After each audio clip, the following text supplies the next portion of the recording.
I'm back. So soon, right? Yeah, it's still November 3rd. I have no idea what's going on with the elections. I don't even want to look. I think we'll be okay, but there's just too much drama out there, too much drama in here, that there's comfort in knowing I have my own little sanctuary to retreat to when the outside world is too much. The music is nonstop, that's for sure. It's comforting. It's very comforting. The underlying messages and stuff. Fun fact, when I was driving to work this morning, I saw the moon high in the sky as the sun was already out. And I wondered, I actually thought about it, I was like, how is it possible that the moon and the sun can be out at the same time? Because I always thought it was like opposites. And I made a mental note to myself that I needed to look that up. So of course, what do we all do? We Google stuff. So I Googled it and I found that it says, we can see the moon during the day for the same reason we see the moon at night. The surface of the moon is reflecting the sun's light into our eyes.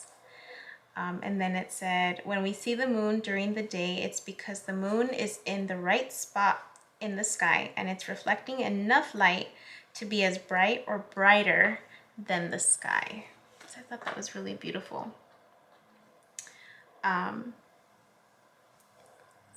So this morning I did the tarot shuffle to see what challenge I needed to be aware of, what I needed to learn and grow from.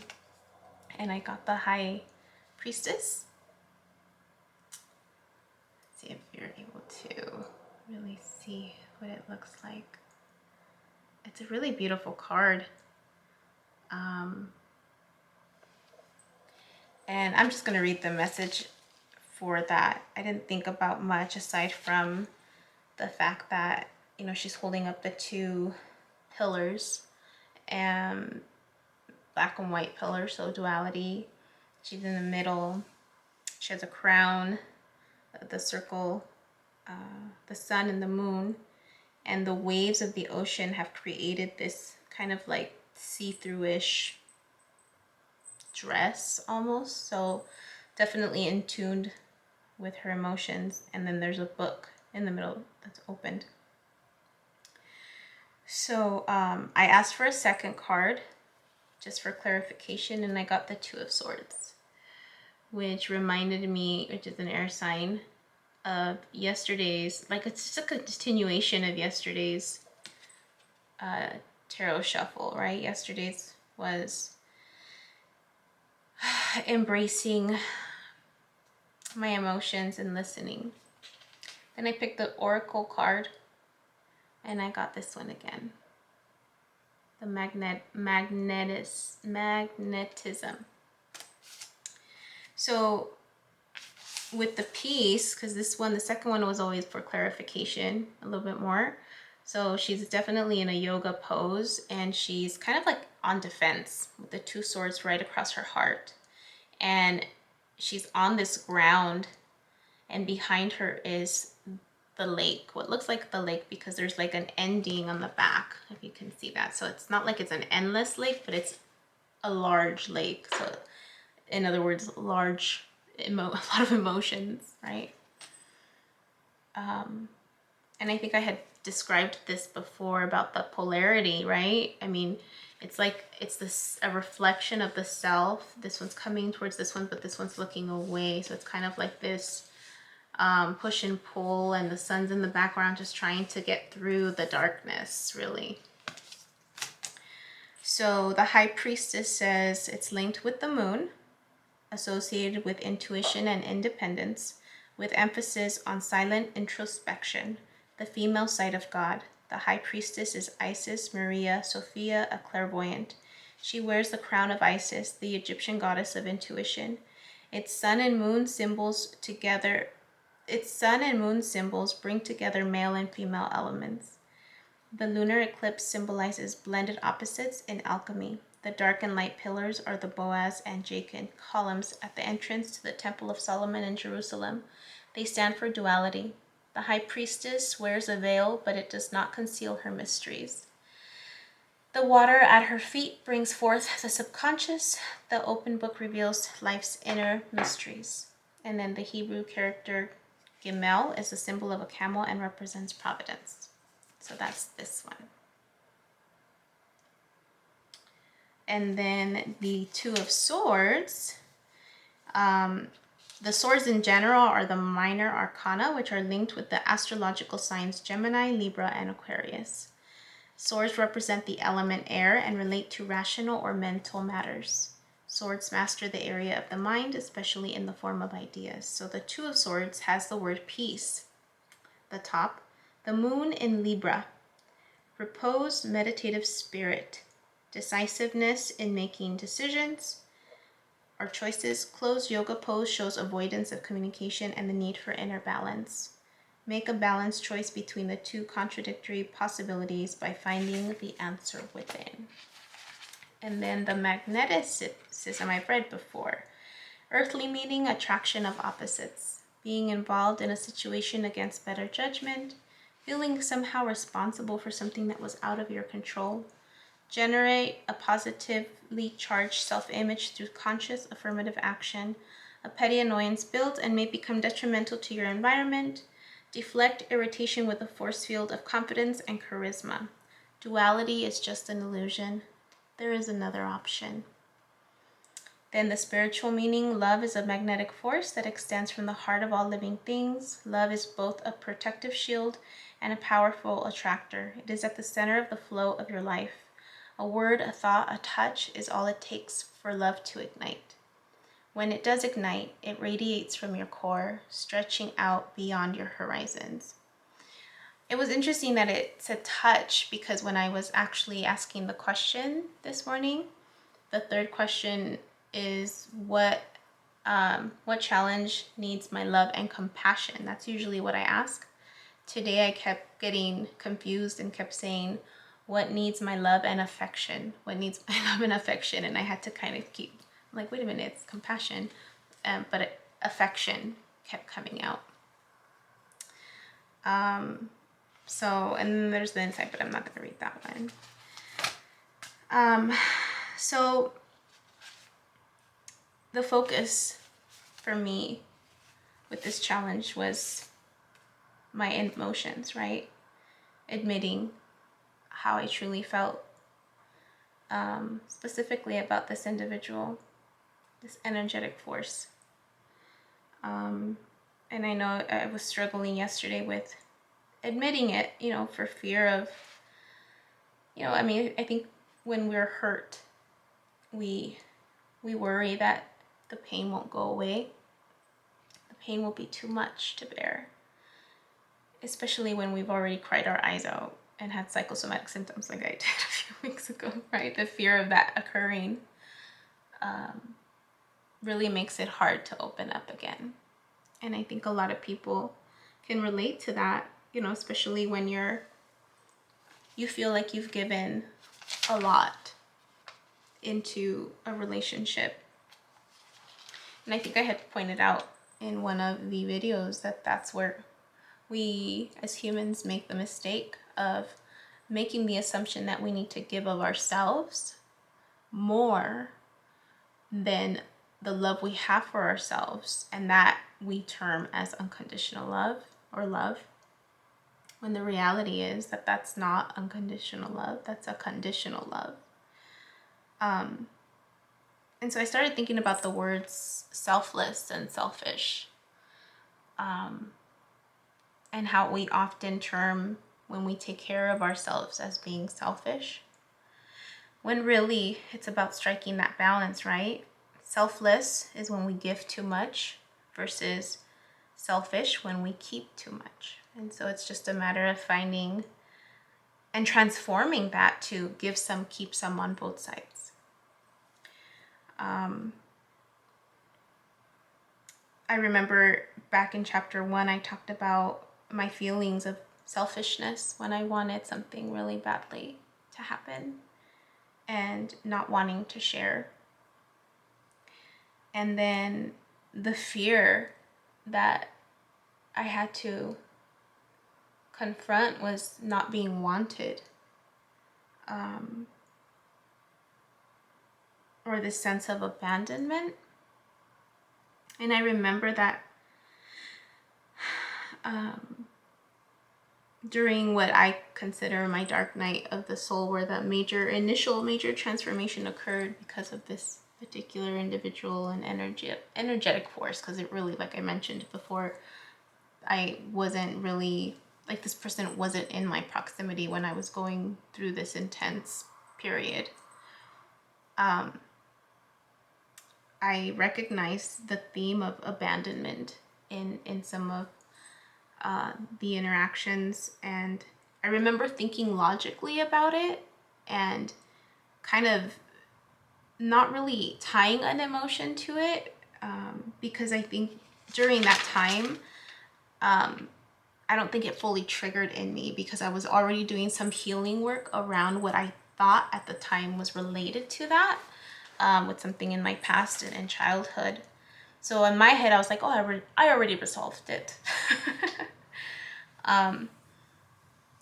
You know, with one of my parents, and I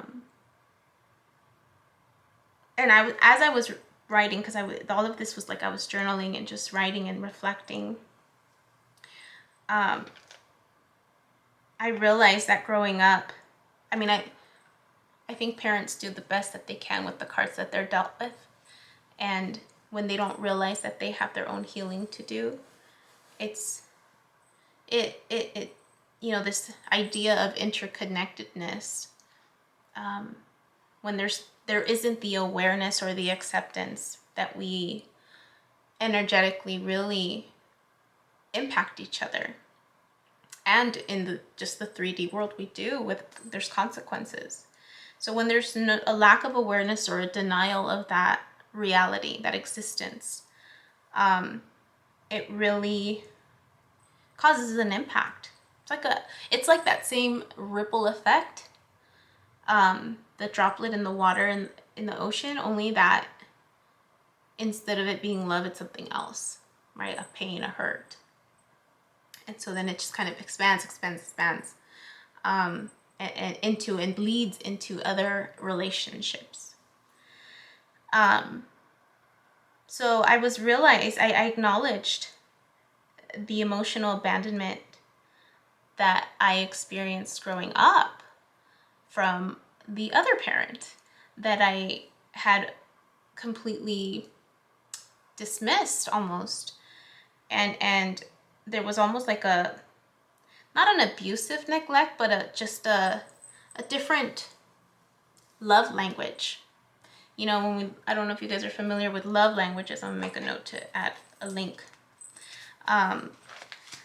You know, when you know what your love language is, you realize and you're able to resonate with, oh yeah, I am more touch, affection, or the words of affirmation really speak to me, acts of service, right? And so on. And so I think for this particular parent, acts of service were more important.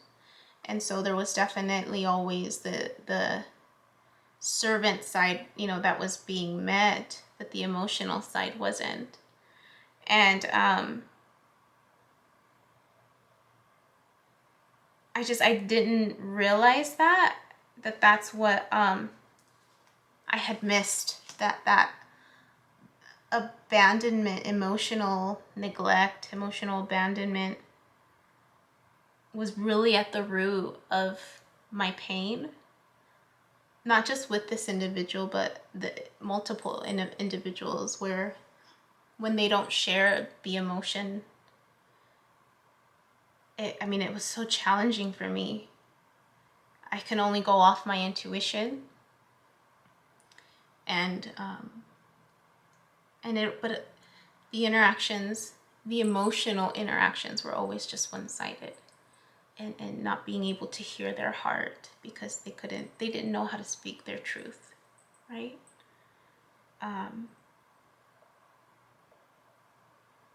And so towards the end of this interaction, when I had mentioned there was a fallout and it was kind of left in a vague situation, not knowing what this individual was thinking, aside from the fact that time was needed and nothing else. Like, I was left in the dark. And that hurt. It hurt to love someone so much and yet not know their heart, just going off intuition. And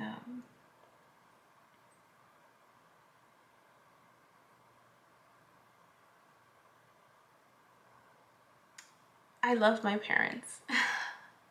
I love the individuals in my past life, and who still are in my life, despite the hurts and the pains, and mostly because I understand their whys. I understand why and the how, right? Why they were the way they were, and how they lived their lives and how they continue to live their lives, right? Still trying to heal. And, I know in this chapter 2, it was all about letting go. And when I was going through that process, I realized in my head, I had this idea, I'm just going to eliminate people off my life, right? Cut them off. Because that's what you learn. You learn to place boundaries. You learn to cut toxic ties. But then I realized that that's not unconditional love. That defeats the whole purpose of being interconnected with one another. There's a learning opportunity that I'm missing by just cutting people off. And so, because of any past hurts or pains. And so really owning that belief of interconnectedness, and making a choice to find a way to still interact with these individuals in a healthy manner, find a way to learn from the lessons of the mirrors that keep popping up when I'm interacting with them, because it's as much of a learning experience for them as it is for me. I mean, growing up, because my parents were struggling with their own healing, I remember looking forward to TGIF. Thank goodness it's Friday. Those shows, back-to-back family shows on Friday evenings.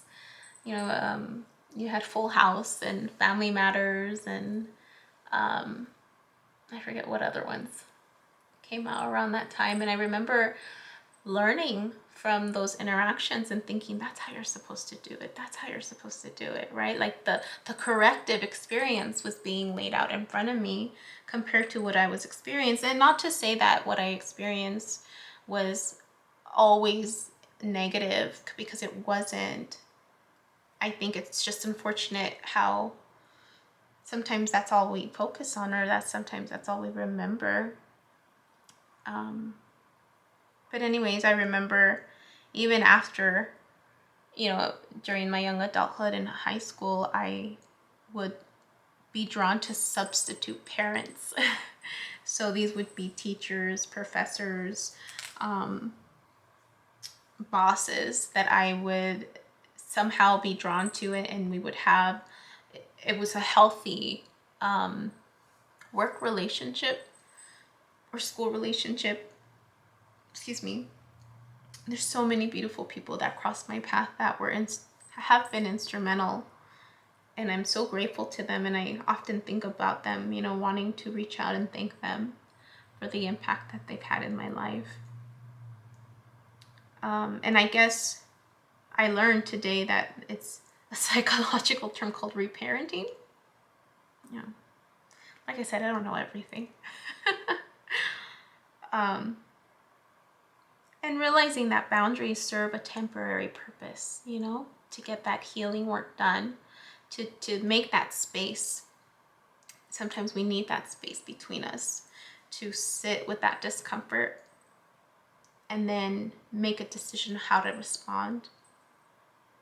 But I believe that these boundaries are really temporary and are truly meant to be broken down and become non-existent once we are able to go through our own healing. Because only then will unconditional love exist. I was reading from this book, From Bondage to Bonding, Escaping Codependency, Embracing Biblical Love. I mean, I'm not reading through all of it, but I'm reading the summaries. So the end of the chapters. You know, and this isn't meant to be a whole Christianity convert type of thing. No, far from that. It's more of just this learning process of learning from people, from individuals who people believe existed, right? I just happen to believe that Jesus did exist, and still does spiritually. But I believe that we all serve a purpose. We're all here for a reason. And we highlight those people, those individuals who are examples of something, right? I mean, we highlight Kobe Bryant for being, you know, having been a great individual, a great athlete, a great father figure, you know, like we, in a, I think we don't realize that we put people on pedestals, but not so much on a pedestal where they're perfect, but this thing to aspire towards, you know, where there's qualities. It's like a different type of mirror being brought up to our face, where instead of it's a mirror reflecting back the shadow self, it's a mirror reflecting what you can be, right? What you can be. It reminds me of an interaction with this individual that he pointed out that we tend to bring the good in each other out. And I remember I was in such a poopy mood. I was in a different state of mind then, and a lot of fear. And I remember thinking, you know, sometimes it's not like that. Sometimes it's the opposite, where if people bring out the worst in each other. And unfortunately, that was something that I experienced growing up. And it was heartbreaking. Still is heartbreaking to see the struggles that still exist. The healing that has yet to be completed. But progress, nonetheless, just slow progress. My gut is saying that my parents were twin flames. I mean, it's the intensity of the impact is at an extreme that I don't know how else to explain it. After so many years and still experiencing intense anger, intense, despite what they say, you just feel it. You feel it. And I know they're working on that, but my gut is saying that they're twin flames, and it's just they weren't able to work through it, you know, at that time. And it just became so difficult, so hurtful, that the separation was just what was needed. But I was really working on letting go, right? And I want to honor the energetic roles that embodied, my parents, and how it played out, because it was all for a purpose. It's heartbreaking to see how the hurt that they have for each other, like within themselves, about themselves. It's sad to see and experience, and not knowing, that, like, only being able to do so much. I added a link from Christina Lopes that I felt resonated so much. It's called Healing the Inner Child. And it focuses on trauma and how to do that type of healing work. So I hope that's helpful.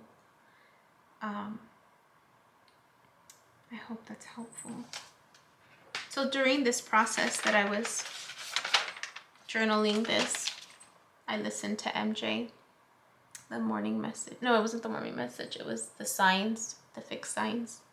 It's Gemini, Libra, Aquarius. I kid you not. I had made a decision before I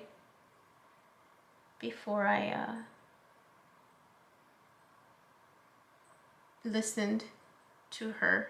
Someone reached out to me, and I debated on whether or not to reach out, only because I didn't want to meddle. Meddling is a way of being a third party. So I didn't want to meddle.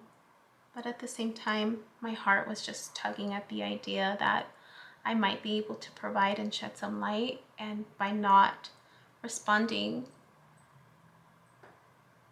I was not loving unconditionally. And that altered. And I chose to respond as neutral and as lovingly I could. And it altered the outcome. And apparently it's a good thing. But I cried. Just another validation of the power.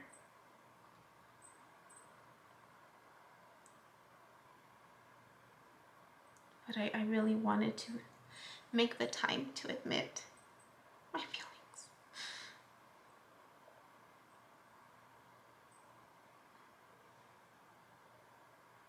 Of how much I truly wholeheartedly, I love this individual. I love him so much. And I can't shake it off. I can't. It's there. And the crazy thing is that I don't even know this person. Not truly. Not truly. If I'm being honest.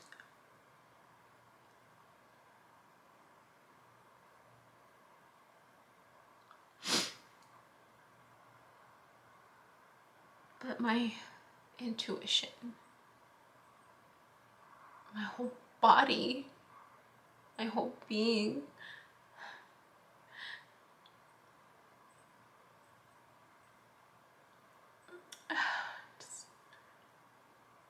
the love is there. I think it will always be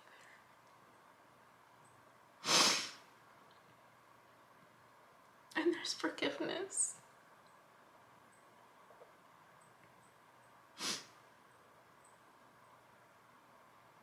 And I really do look forward, to that part of the journey where we get to learn about each other, our true selves.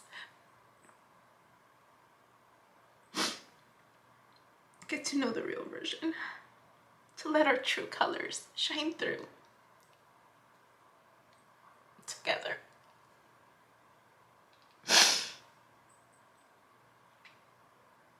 Oh, in divine timing.